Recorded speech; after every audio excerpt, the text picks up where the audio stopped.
As the crisis deepens and unrest spreads in Egypt following the ousting of Mohamed Morsi as Egyptian president, there remains little international consensus on the fast-moving developments in the country. While most countries have expressed concern, and hope for a rapid return to democracy, a decisive international condemnation against the overthrow of the democratically elected government has remained unseen. In this light, the swift action by the African Union is noteworthy. The African Union's Peace and Security Council, PSC, on Friday suspended Egypt from all activities, following the overthrow of Morsi's government, and called for an immediate return to constitutional order. Egypt becomes the fourth country in the past 4 years, after Madagascar, the Central African Republic, Guinea-Bissau and Mali, which has since been reinstated, to be suspended from the organization. The Egyptian Foreign Ministry responded immediately to the suspension by expressing deep regret in a statement posted on its official Facebook page. While the OAS move is customary in the event of the interruption of a member country's constitution, it is still remarkably significant given the international indecision that has lingered following Morsi's removal from power, and fears of such an incident creating a precedent for the continent. It also means that Egypt has now been suspended from all branches of the OAS, reducing its influence over internal African affairs, at a time when the North African giant had been attempting to regain influence in the continent. Crucially, the PSC's decision to suspend Egypt will likely be seen as adding legitimacy to the outrage felt by Morsi's supporters. Al Jazeera's Azad Essa spoke to El Ghassim Wayne, Director of Peace and Security Council, PSC, the organ within the OAS responsible for the suspension, about how the OAS viewed the crisis unfolding in Egypt, and why the body had no choice but to suspend one of its founding members. Al Jazeera: why has the OAS suspended Egypt's membership? El Ghassim Wayne: the suspension is a measure that is automatically provided by the OAS instrument whenever an unconstitutional change in government takes place. It includes suspension of Egypt's membership in OAS activities, and of course this does not prevent the OAS from engaging, interacting with the Egyptian authorities and other stakeholders to support the returning to constitutional order.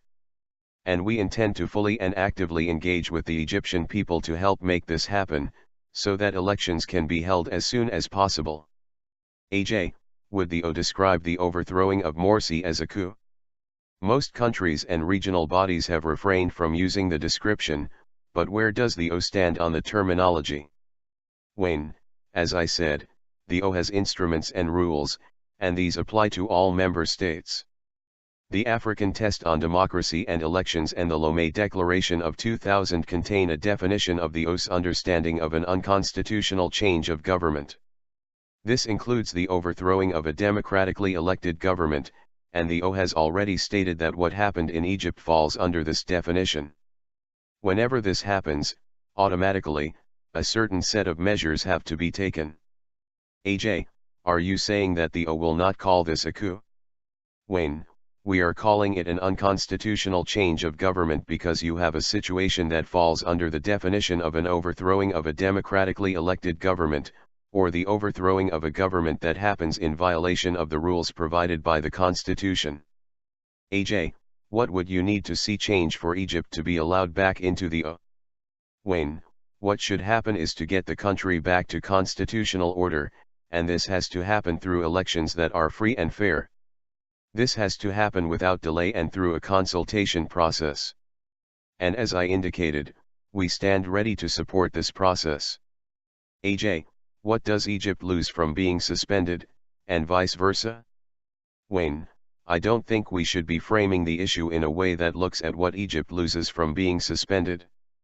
Instead, the issue should be looked at through the frame of what the OAS has to do in implementing its policies in all OAS member states. And what the Peace and Security Council, PSC, has done today is fully in line with what has been agreed upon by all member states. Clearly what has happened in Egypt is a setback as far as the OAS is concerned, and our wish is, of course, to ensure that Egypt returns to constitutional order as soon as possible. Of course, the OAS stands to gain from a strong, democratic Egypt, and Egypt stands to gain from a strong African Union, applying its rules and aiming for higher standards in terms of democracy, governance and human rights.